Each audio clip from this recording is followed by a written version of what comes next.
이번 시간은 정보 보안과 보안 기법에 대해서 같이 알아보도록 하겠습니다. 이 정보 보안과 보안 기법은 시험에서 굉장히 많이 나온다고 보시면 됩니다. 항상 시험에 나온다고 생각하시고 이 부분은 자주 보시고요. 또 자주 연습하셔야지 시험 볼 때 헷갈리지 않을 수 있습니다.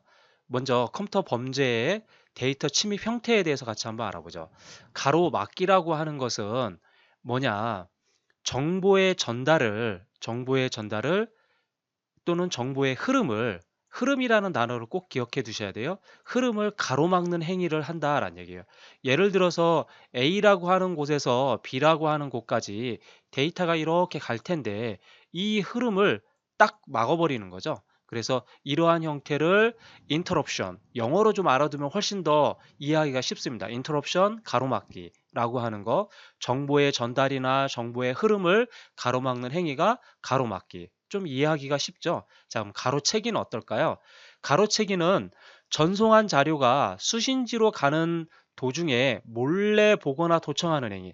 그러니까 아까 얘기한 것처럼 A에서 B까지 데이터가 이렇게 갈 때 이 가는 도중에 이 부분에서 도청을 하거나 몰래 보는 행위를 하는 것이 바로 뭐다?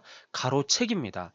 전송한 자료가 수신지로 가는 도중 몰래 보거나 도청하는 행위, 그러니까 몰래 보거나 도청하는 행위라는 말을 기억해 두시면 돼요. 그래서 이 부분 같은 경우는 interception이라고 하는 거죠. 가로채기. 그래서 영어로 알아두면 훨씬 더 이해하기가 쉬울 거예요. 그래서 가로채기라고 하는 건 중간에 그것을 보거나 도청하는 행위를 바로 가로채기라고 한다라는 거 기억해 두시고요. 그 다음에 변조 또는 수정이 있는데요. 이것은 인가받지 않은 자가 시스템 자원에 접근하여서 자료를 다른 내용으로 바꾸는 행위라고 이렇게 되어 있는데요. 사실은 이것은 뭐 수정이라고 할 수 있는 부분인데, 자, 이거는 다른 내용으로 바꾼다라고 하는 말이 중요한 말입니다. 다른 내용으로 바꾸는 행위. 이게 바로 뭐예요? modification이죠. modification. 변조, 수정이란 얘기입니다. 그 다음에 위조가 있는데요. 이 위조는 인가받지 않은 자가 시스템에 틀린 정보를 정확한 정보인 것처럼 속여서 기록하는 행위라고 되어 있는데 이거를 이렇게 한번 설명을 해볼게요. 자, A라고 하는 사람이 있고 B라고 하는 사람이 데이터가 이렇게 있는데 사실은 여기는 A가 데이터를 보내고 B가 데이터를 받는 걸로 이렇게 했는데 실제 B가 받아봤더니 누구한테 온 걸로 보이냐면 C로 온 것처럼 보이는 거죠. 이렇게 마치 다른 송신자인 것처럼 바로 다른 송신자 A가 아닌 C라고 하는 다른 송신자가 보낸 것처럼 데이터를 꾸미는 행위를 뭐라고 한다? 바로 위조라고 한다라고 이해하시면 되겠습니다. 이해되셨나요? 그래서 위조라고 하는 건 fabrication이라고 하는 걸 기억해 두시면 되고요. 그래서 가로막기, 가로채기, 변조 또는 수정, 그다음에 위조 이 네 가지를 꼭 기억해 두셔야 돼요. 이거는 시험에도 잘 나오는 내용이고 각각에 대한 설명에 대한 부분도 잘 나옵니다. 그러니까 잘 알아두시기 바랍니다. war driving, 차량으로 이동하면서 타인의 무선 군의 정보통신망에 무단으로 접속하는 행위 이런 것들을 war driving 한다라는 것 정도 그냥 기억하시면 되겠습니다. 그럼 이번에는 보안의 구체적인 형태를 한번 보도록 하겠습니다. 먼저 해킹이 있는데요. 해킹이라고 하는 것은 고의로 다른 컴퓨터의 시스템에 침투하는 이것을 바로 우리가 뭐라고 한다? 해킹이라고 할 수 있어요. 해킹과 크게 또 뭐가 있냐면 크래킹이라고 하는 게 있는데요. 똑같이 고의로 침투하는 거는 마찬가지인데 해킹은 침투만 하고 그것을 보거나 뭐 이런 정도로만 하는 건데 크래킹은 뭐냐면 파괴를 하는 행위를 뭐라고 한다? 바로 크래킹이라고 한다. 꼭 기억해 두시기 바랍니다. 크래킹이라고 하는 것은 해킹하고는 약간 다른 점이 뭐냐면 그 시스템을 파괴하거나 또는 통신망을 파괴하는 이러한 행위를 바로 크래킹이라고 하는 거고요. 해킹은 고의로 다른 컴퓨터의 시스템에 침투해서 거기 있는 내용을 보거나 뭐 같은 어떤 정보를 얻어내는 이런 정도로만 하는 것은 해킹이라고 얘기한다라는 얘기입니다. 이해되셨나요? 좀 구분을 하셔야 됩니다. 그다음에 트로이 목마. 트로이 목마라고 하는 것은 정상적인 프로그램에 숨어 있다가 해당 프로그램이 작동할 때 활성화되어 잘못된 동작을 유도하거나 정보를 유출시키는 행위, 그래서 숨어 있다가라는 것이 바로 트로이 목마죠. 왜냐하면 우리 트로이 목마의 그 내용을 알잖아요. 그것처럼 목마에 숨어 있다가 성을 점령한 거죠. 점령한 거죠. 그것처럼 똑같습니다. 얘도 정상적인 프로그래밍인 것처럼 숨어 있다가 얘가 동작을 할 때 그 시스템을 잘못되게 동작하는 그러한 것이 바로 트로이 목마다라는 거 기억하시면 되겠고요. 그 다음에 디도스. 우리가 분산 거부 공격 이렇게 얘기하면 잘 이해가 안 가는데 디도스라고 하는 말은 많이 들어봤죠. 언론이나 이런 데서 디도스 공격을 당했다 뭐 이런 얘기 많이 들어봤을 거예요. 자, 이것은 무엇을 말하는 거냐면 예를 들어서 하나의 어떤 시스템이 있다고 하죠. 이 시스템에 어떠한 사람들이 악의적인 목적을 가지고 이 시스템에 계속 접속을 하는 거예요. 막 무차별로 엄청나게 많은 숫자 계속 땡땡땡 계속 많이 있겠죠. 이렇게 한꺼번에 계속 공격을 하게 되면 여기에 통신 트래픽이 너무 많이 걸려서 다른 사람이 접속을 할 수가 없는 거죠. 이러한 경우를 바로 뭐라고 한다? 디도스라고 한다라는 얘기예요. 그래서 분산 서비스 거부 공격이라는 건데, 자, 여러 대의 장비를 이용해서, 즉 좀비 PC나 이런 것들을 PC들을 이용해서 특정 서버에 대량으로 데이터를 집중시키니까 어떻게 돼요? 트래픽이 많이 걸리겠죠. 그러니까 이 통신 트래픽이라고 하는 거는 통신에 그 한계가 있습니다. 그 통신에 양이 있기 때문에 일정 양이 넘어버리면 더 이상 접속이 안 돼요. 그래서 이렇게 새로운 사람들이 접속하고자 할 때 접속을 못하게 만드는 이런 방해하는 이런 목적으로 한 것이 바로 디도스 공격이다라는 거죠. 이해되셨나요?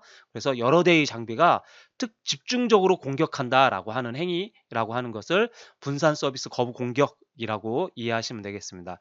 그 다음에 백도어. 백도어라는 말은 말 그대로 뒷문이 있다는 얘기예요. 정상적인 문을 통과하는 것이 아니라 뒤에 몰래 문을 만들어 놓고 몰래 그곳을 통해서 침입하는 거죠. 해커의 침입 경로도 사용하고 정상적인 절차를 밟지 않고 시스템에 침입할 수 있는 경로를 만들어 놓은 것이 바로 백도어다라는 거 기억해 두시면 되겠습니다.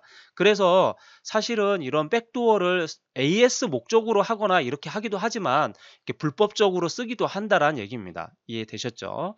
자, 스푸프라고 하는 것은 뭐냐면 눈속임을 말하는 거죠. 정상적으로 실행되는 것처럼 눈속이는 것을 스푸프라고 하는 건데요. 이것을 스푸핑이라고 하는 것은 뭐냐면 검증된 사람이 네트워크를 통해 데이터를 보낸 것처럼, 그러면 데이터를 보낸 것처럼이니까 검증된 사람이 아닌 사람이 보낸 거죠. 그래서 그 데이터를 변조해서 접속을 시도하는 그러한 형태를 바로 스푸핑이라고 한다라는 거 기억해 두시기 바랍니다. 그 다음에 스니핑이 있습니다. 이건 잘 알아두셔야 되겠죠. 스푸핑, 스니핑, 피싱 이것들 잘 기억해 두셔야 됩니다. 디도스, 해킹 이런 것들. 사용자가 전송하는 데이터를 훔쳐보는 것이에요. 훔쳐보는 것 아까 뭐하고도 비슷한가요? 몰래 훔쳐보거나 도청하는 행위 바로 가로채기죠. 가로채기, 인터셉션이라고 하는 거. 패킷을 엿보면서 계정과 패스워드를 알아내는 이러한 행위를 하려고 하는 것이 스니핑이다라는 거 기억해 두시면 되겠습니다. 그 다음에 피싱, 낚시를 한 거죠. 이것은 가짜 메일을 보내서 또는 뭐 스미싱, 가짜 문자를 보내는 거죠. 문자를 보내서 예를 들면 특정 은행인 것처럼 메일을 보내서 그게 링크 걸려 있는 그 웹사이트로 내가 들어가면 실제 은행인 것처럼 나는 거기서 다 작성을 하고 뭐 예를 들면 예금 뭐 송금을 하거나 이체를 하거나 이런 식으로 했는데 알고 보니까 가짜 사이트예요. 그래서 나에 대한 모든 정보를 빼내가는 형태가 바로 피싱입니다. 이해되셨죠? 그 다음에 키로거. 키로거 같은 경우는 키 입력 캐치 프로그램을 사용해서 아이디나 패스워드를 알아내는 그러한 것을 바로 키로거라고 합니다. 정보 보안의 보안 요건에 대해서 같이 한번 알아보도록 하겠습니다. 인증이라고 하는 것은 사람의 신원을 확인하는 것이 바로 인증이라고 하는 거죠. 그러니까 확실한 사람인지 정확한 사람인지 인가받은 사람인지 이런 것들을 확인하는 거고요. 접근 제어, 말 그대로 접근 제어를 불법적으로 접근하는 것들을 방지하기 위한 거죠. 불법적인 접근을 방지하기 위해서 통제하는 것이 접근 제어. 그다음에 침입 탐지. 어떠한 침입 행위가 발생하면 이를 탐지하는 것을 바로 침입 탐지라고 할 수 있겠죠. 그다음에 기밀성. 기밀성이라고 하는 것은 정보의 불법적인 공개로부터 정보를 보호하는 것. 즉, 그 얘기는 뭐냐면 인가받은 당사자만 볼 수 있도록 하는 거죠. 그래서 허락을 받은 사람만, 예를 들면 어떤 보안 걸려있는 예를 들어서 메일을 보냈다. 그러면 그 보안을 알고 있는 사람만 그것을 볼 수 있도록 하는 거죠. 그런 것들이 기밀성이 되겠죠. 그다음에 무결성, 완전 깨끗하고 손상되지 않은 그러한 형태를 말하는 거죠. 정보 전달 도중에 정보가 훼손되거나 또는 변조되거나 또는 수정되지 않고 인가받은 자만 받아서 그것을 사용할 수 있도록, 그래서 훼손되지 않은 상태로 확인하는 것을 무결성이라고 하는 거 알아두셔야 되겠죠. 그다음에 부인 방지, 부인 봉쇄라고 하는 건데요. 이것은 메일을 송수신 해놓고 메일을 받았는데 안 받았다고 하면 그것을 하지 못하게 만들어 놓은 것을 뭐라고 한다? 부인 방지 또는 부인 봉쇄라고 한다라는 걸 기억해 두시면 되겠습니다. 그래서 메시지를 송수신하거나 그 다음에 그 사실을 나중에 증명함으로써 메시지의 송수신에 대한 사실을 부인을 할 수 없도록 하는 것이 바로 부인 방지다라는 거 기억해 두시면 되겠습니다. 방화벽이라고 있는데요. 방화벽, firewall이라는 거죠. 방화벽은 바로 보안이 필요한 네트워크의 통로를 단일화해서 그것을 보안 관리를 하는 거죠. 그래서 외부로부터 불법적인 접근을 막는 그런 것이 바로 뭐다? 불법적인 접근을 막는 부분이 바로 방화벽이다라고 보시면 되겠습니다. 그래서 외부로부터의 접근은 봉쇄할 수 있지만 내부에서 일어나는 해킹은 막을 수가 없다라는 것이 단점이에요. 그래서 안에서 일어나는 건 어떻게 할 수가 없다라는 얘기입니다. 그리고 외부로부터 스팸 공격이 들어오면 방화벽에서 차단해서 방화벽 안쪽의 시스템을 보호할 수 있는 거죠. 그래서 방화벽을 세우는 거죠. 다음은 프록시 서버인데요. 프록시 서버라고 하는 것은 뭘 말하는 거냐면 서버와 클라이언트가 있겠죠. 서버와 클라이언트가 있는데 이 서버가 그냥 바로 클라이언트가 바로 서버에 접속하는 것이 아니라 이 중간에 뭐를 놓냐면 바로 프록시 서버를 놓는 겁니다. 프록시 서버를 여기다가 놓게 되는 거죠. 그래서 여기에 거쳐간다라는 얘기죠. 얘가 중앙에서 통제한다라는 얘기입니다. 그래서 즉 여기에 있는 서버는 인터넷 서버가 될 수도 있고요. 인터넷이라고 이렇게 봐도 되고요. 그래서 사용자가 클라이언트가 인터넷에 접속을 할 때 그냥 접속하는 것이 아니라 이렇게 중개 역할을 한다라는 얘기입니다. 자, 여기 보시면 PC와 인터넷 사이의 중개자 역할을 하는 대리 서버다라는 얘기죠. 이게 바로 프록시 서버예요. 이해되셨나요? 그래서 이 서버에는 어떤 보안이나 관리 규제나 또는 캐시 서비스 이런 것들을 제공을 하는 거고요. HTTP나 또는 FTP, 고퍼라는 이런 프로토콜도 같이 지원을 해주기 때문에 방화벽 기능도 담당을 하는 이러한 것이 바로 프록시 서버다라는 거 이해하시면 되겠습니다. 그럼 저작권 보호에 관련 것이 있는데요. 저작권법이 있는데요. 이 저작권에 대한 부분도 시험에 나올 가능성도 많고 그만큼 충분히 중요하기 때문에 잘 알아두셔야 될 필요가 있습니다. 먼저 공표권이라고 하는 것이 있는데요. 공표권은 저작물을 공연, 방송 또는 전시 그 밖의 방법을 이용해서 일반 공중에게 발표할 것인지 말 것인지를 결정할 권리가 바로 공표권이다라는 거. 그러니까 발표를 할 건지 말 건지를 결정하는 게 바로 뭐다? 공표권이라는 거죠. 어떤 저작물에 대해서 그것을 대중에게 공개할 거냐 말 거냐라고 하는 걸 말하는 거고요. 배포는 원 작품을 또는 복제물을 일반 공중에게 대가를 받거나 또는 대가를 받지 않고 양도하여 대여할 수 있는 권리를 바로 배포권이라고 한다라는 얘기죠. 영화 같은 것도 예를 들어서 미국에서 만드는 것들이 또는 우리나라에서 만드는 것들은 다른 나라로 갈 때 그것을 누군가에게 양도를 하는 거죠. 그래서 그것을 대가를 받고 양도를 하거나 이런 것들을 하는 겁니다. 그래서 그러면서 영화 배포권이라고 하는 거죠. 그래서 우리나라 같은 경우는 뭐 CJ 같은 경우 또는 롯데 이런 데서 영화 같은 걸 배포를 하고 있죠. 근데 그런 것들을 말하는 겁니다. 그다음에 전송권이라고 하는 것이 있죠. 저작물을 무선 또는 유선 통신을 통해서 송신하거나 이용할 수 있는 권리를 제공하는 것이 전송권이라고 하는 것 알아두시면 되겠고요. 복제라고 하는 것은 사진, 인쇄, 복사, 녹음, 녹화 이런 방법들을 이용해서 다시 제작하는 행위를 복제라고 하는 거죠. 근데 이런 것도 사실은 뭐예요? 다 저작권법을 통해서 해야지 그냥 무단으로 하게 되면 다 저작권법을 위배하는 거다라고 이해하시면 되겠습니다. 발행이라고 하는 저작물을 일반 공중의 수요를 위하여서 복제하거나 배포하는 행위를 발행이라고 한다라는 거 기억해 두시면 되겠습니다. 그래서 저작자는 저작 인격권, 공표권, 성명 표시권과 저작 재산권, 복제권과 공연권을 가지기 때문에 이거는 좀 잘 알아둬야겠죠. 저작 인격권과 저작 재산권이 있는데 그것은 공표권과 성명 표시권, 복제권과 공연권이 있다라고 하는 걸 알아두시면 되겠고요.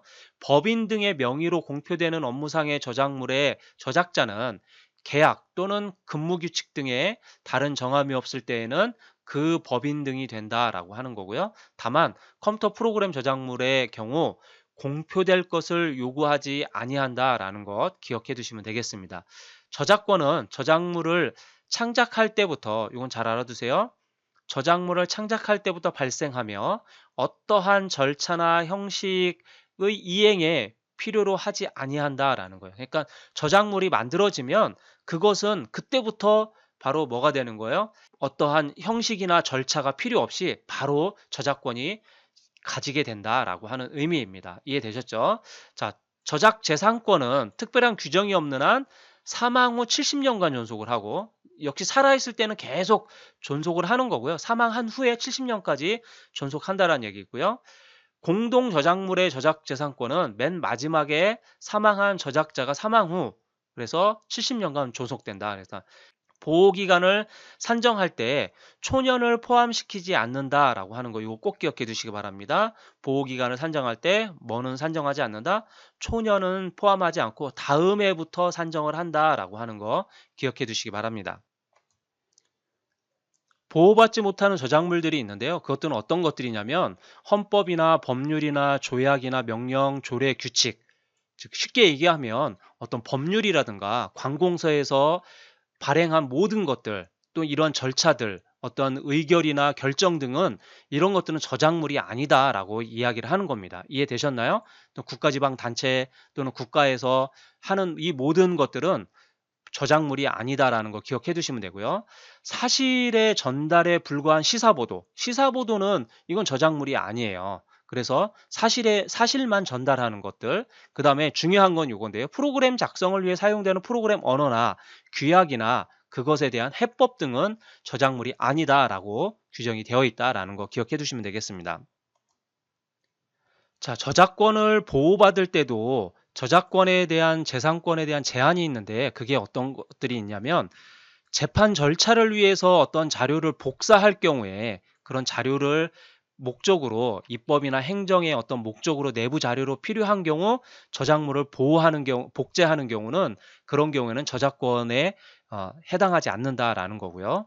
공개적으로 어떤 정치적 연설이나 법정이나 국회에서 이런 것들을 공개적으로 행한 진술은 이것도 역시 저작재산권에 문제가 되지 않는다라는 거고요. 그리고 고등학교 또는 학교, 쉽게 얘기하면 우리가 초중고에서 이용하는 교과서용 도서에 이러한 공표된 저작물을 게재할 수 있다라고 하는 거 기억해 두시면 되겠습니다. 자, 그래서 이 저작권법에 대한 전체적인 이 부분의 흐름을 이해하시고 이런 부분에서 한 문제 정도 나올 수도 있어요.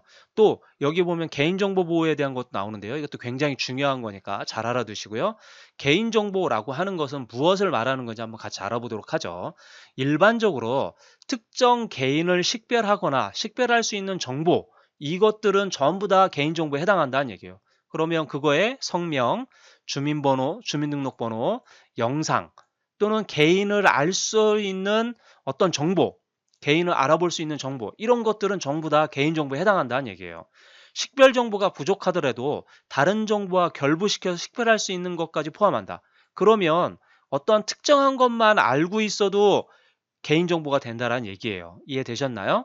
그다음에 개인에 대한 타인의 의견이나 평가나 견해 이런 것도 간접적인 정보도 해당된다라는 얘기예요. 그럼 특히 이 부분 같은 경우 굉장히 중요하죠. 우리가 잘못하면 특정한 사람들을 평가하거나 견해하거나 어떤 의견을 낸 것도 그 사람에 대한 개인정보이기 때문에 함부로 다른 데서 발설하거나 다른 데에 올리거나 글을 쓰거나 이렇게 하면 안 된다라는 얘기예요. 개인정보법에 위배된다라는 얘기입니다. 이해되셨나요? 네, 그런 부분도 조심하셔야 됩니다.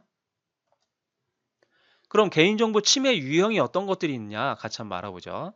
수집은 이용자 동의 없이 수집하는 건 무조건 다 불법이라고 생각하시면 됩니다. 그래서 요즘에는 개인정보 동의에 사인하라고 이렇게 많이 하죠. 은행가도 그렇고 어디 뭐 이렇게 서명 같은 거 할 때도 역시 그런 것들을 하는 이유가 거기에 있습니다.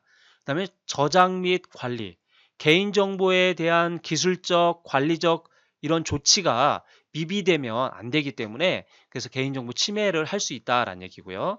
그다음 이용 및 제공에 대한 부분. 자, 이용자에게 동의를 받았다 하더라도 그 동의 받은 것의 목적 범위를 벗어나면은 그것도 개인정보를 침해한 거다라는 거고요. 그 다음에 동의 없이 제3자에게 개인정보를 제공하는 거 또는 부당한 개인정보를 공유하는 거, 계열사나 자회사나 패밀리 이런 데에도 함부로 전달해서는 안 된다는 얘기입니다. 이해되셨죠? 그리고 개인정보를 매매하거나 개인정보 이용 동의를 구하지 않거나 회원 탈퇴에 요구하는 데 불응할 경우 이런 경우는 전부 다 개인정보 침해 유형이다라는 거 기억해 두시면 되겠습니다. 특히 이용 및 제공에 대한 부분들 잘 알아두시면 좋을 것 같고요. 그다음에 파기, 정당한 이유 없이 개인정보를 보유하거나 파기하지 않을 경우 이것도 역시 마찬가지죠. 개인정보를 정당한 이유 없이 동의하지 않았는데 가지고 있거나 그것을 파기하라고 했는데 파기하지 않을 경우 이런 경우는 전부 다 개인정보 침해의 유형이다라는 거 알아두시고요. 개인정보 보호의 의미, 정보 주체 동의에 의해서 정보가 이용되고 제공되도록 개인정보에 대한 결정권을 보장하는 것이 바로 개인정보 보호의 의미이다라는 거죠. 그래서 내가 동의했을 때만 그것을 제공하는 거지 그렇지 않을 경우에는 내가 싫다라고 하면 제공할 수 없다라는 얘기입니다. 정보화 사회의 필수적인 요소로 가능하기 때문에 보호되어야 한다라는 거죠. 다음 악의적인 목적으로 정보가 유출되거나 이용될 경우 개인의 안전과 재산에 피해를 끼칠 수 있기 때문에 개인정보를 보호해야 하는 의미가 여기에 있다라는 거 기억해 두시면 되겠습니다. 법에서 개인정보 정의를 어떻게 했는지 한번 볼까요? 개인정보보호법에 보니까 개인정보란 개인에 관한 정보로서 성명이나 주민등록번호나 영상 앞에서 얘기한 거죠. 그래서 개인을 알아볼 수 있는 정보를 해당하는 건데 자, 그런데 특정 개인을 알아볼 수 없다 하더라도 다른 정보와 결합해서 알아볼 수 있다면 그것은 개인정보다라는 거 기억해 두시면 되겠습니다.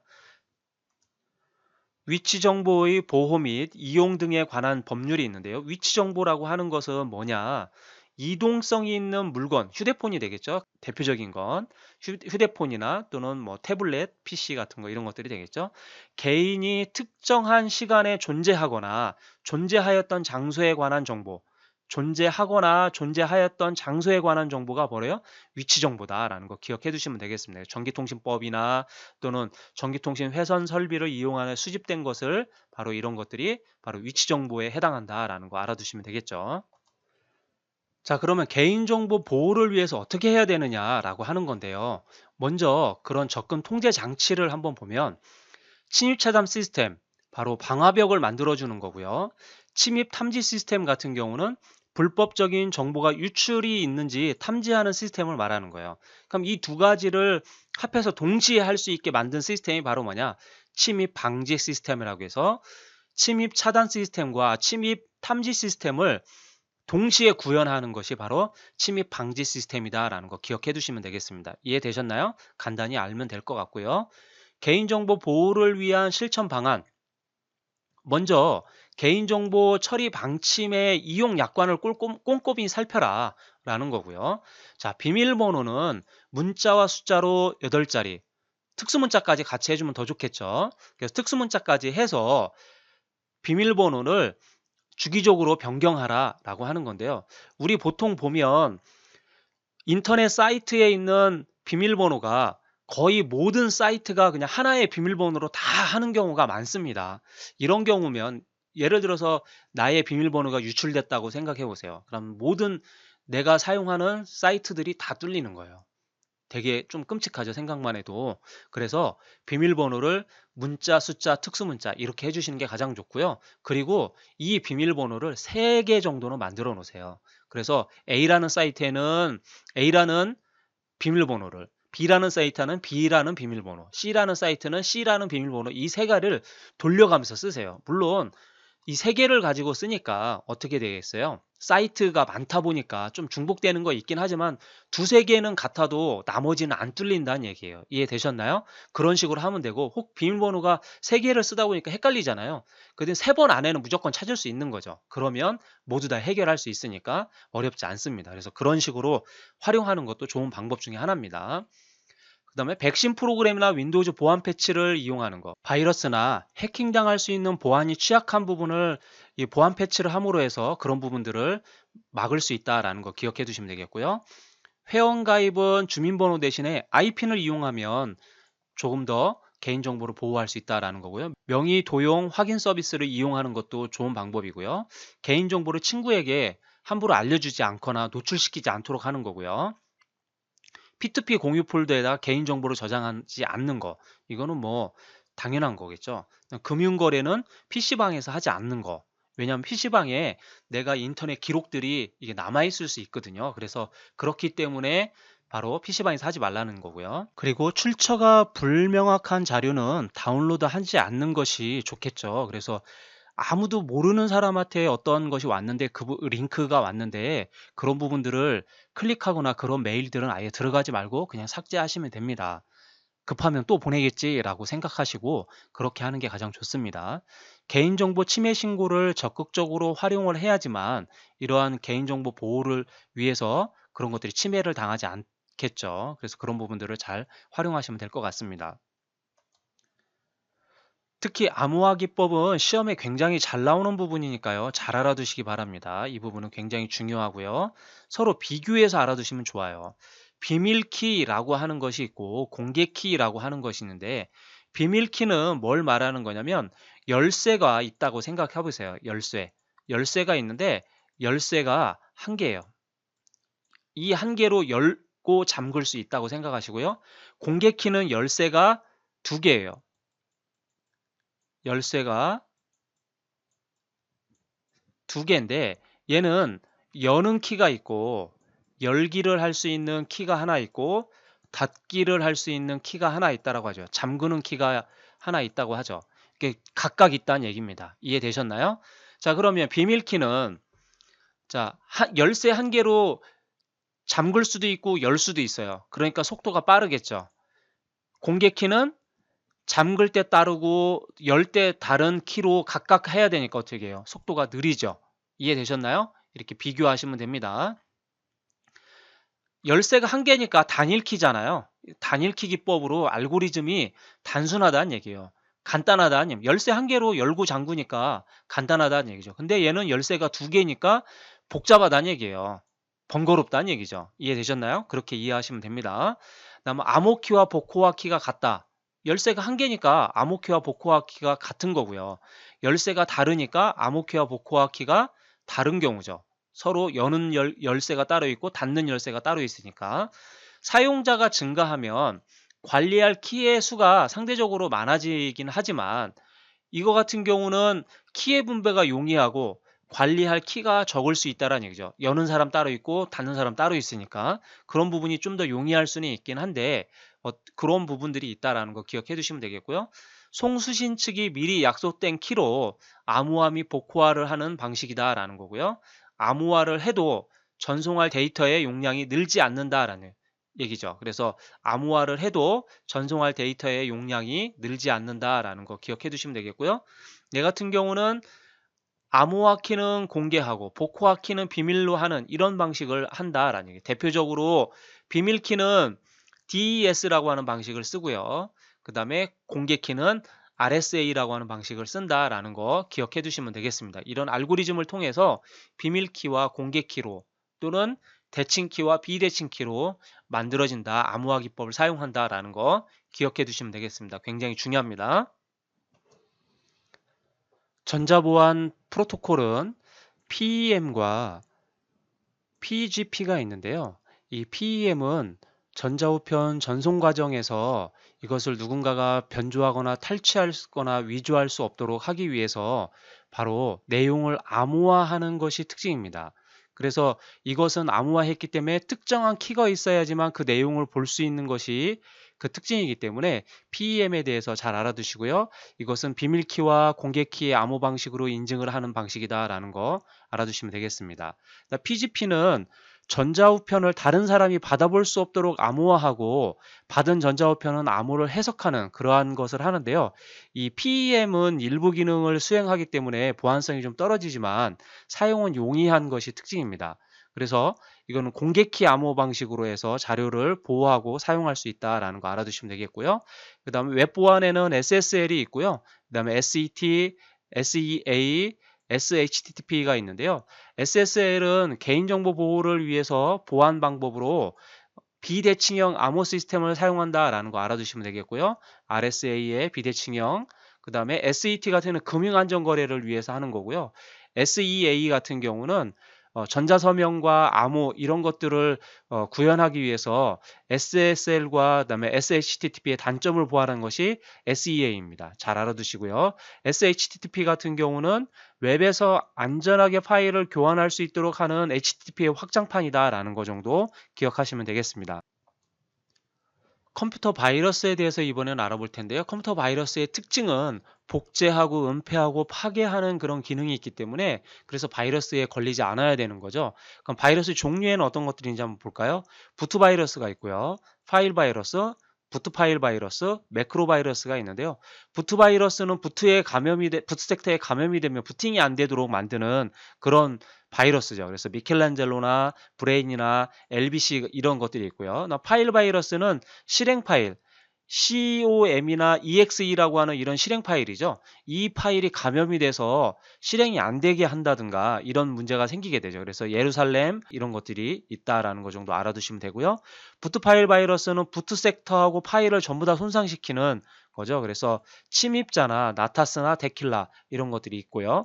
그 다음에 매크로 바이러스는 MS 엑셀이나 워드 매크로 파일을 손상시키는 것이 있죠. 바로 유명한 멜리사 바이러스가 있죠. 그 다음에 라녹스, 로보캅 이런 것들이 있다라는 것 정도 알아두시고요. 바이러스 증상에는 컴퓨터가 부팅되지 않게 하거나 부트 바이러스는 부팅되지 않게 만드는 거죠. 또는 부팅 시간이 오래 걸리게 한다거나 사용자가 실행하지 않은 이상한 메시지가 화면에 나타난다거나 또는 디스크 볼륨 레이블을 변경해서 시스템이 자주 다운된다거나 또는 프로그램이 실행되지 않게 하거나 처리 속도를 느리게 한다거나 이런 것들이 바로 바이러스의 증상이다라는 거 알아두시면 되겠습니다. 원바이러스라고 하는 것이 있는데요. 원바이러스는 특징이 뭐냐면 자기 자신을 복제해서 통신망 등에 의해서 널리 퍼지는 것이 바로 원바이러스다라고 생각하시면 됩니다. 그래서 자기를 복제한다라는 말이 제일 중요한 말입니다. 아시겠죠? 그다음 랜섬웨어라고 하는 것이 있는데요. 시스템을 잠그거나 데이터를 암호화해서 사용할 수 없도록 하는 거죠. 보통 이 랜섬웨어에 걸리면 메일이 옵니다. 내가 너의 컴퓨터에 바이러스가 걸리게 했는데 이것을 풀어줄 테니까 금전을 요구하는 그런 메일이 오게 되죠. 그래서 이 랜섬웨어 같은 경우는 바로 그런 부분들 알아두시면 될 것 같고요. 그래서 이것을 예방하는 방법은 항상 최신 소프트웨어로 업데이트하는 것이 가장 좋고요. 백신을 설치하고 그다음에 출처가 불분명한 이메일과 그다음에 URL은 링크는 실행하지 않는 것이 제일 좋습니다. 항상 이걸로 꼭 지키셔야 돼요. 그리고 파일 공유 사이트에서 파일 다운로드 실행할 때 주의해야 된다라는 얘기죠. 파일을 다운받을 때는 공신력이 있는 사이트에서 다운을 받는 걸 원칙으로 하시면 이런 일이 없습니다. 그래서 그냥 아무 블로그나 또는 뭐 이런 모르는 사이트에서 그냥 다운받다 보면 이런 문제가 생길 수가 있습니다. 그래서 물론 다 그런 건 아닌데 특정한 사이트에서 그럴 수 있다라는 거죠. 그래서 그런 부분들 중요하고요. 그다음에 중요 자료는 백업이나 또는 외장 하드에 이렇게 저장을 해놓는 것이 가장 좋은 방법이다라고 생각하시면 되겠습니다. 바이러스의 감염 경로를 보면 파일을 다운로드한 경우 그러니까 바이러스에 감염된 파일을 다운로드한 경우가 있을 수 있고요. 그 다음에 불법으로 복사한 소프트웨어에 감염이 되어 있는 경우에도 있을 수 있고요. 공유 네트워크를 통해서 또는 파일 전송을 하는 경우에 그런 경우에 감염이 되고요. 또는 첨부 파일을 열어봤을 때 감염되는 경우가 있고요. 외장 디스크나 또는 USB 같은 이러한 디스크를 통해서도 역시 감염이 될 수 있으니까 확인하시면 되겠습니다. 바이러스를 예방하는 방법은 뭐 상식적인 부분에서 접근하면 되겠는데요. 우선 백신 프로그램을 설치가 되어 있어야 되고요.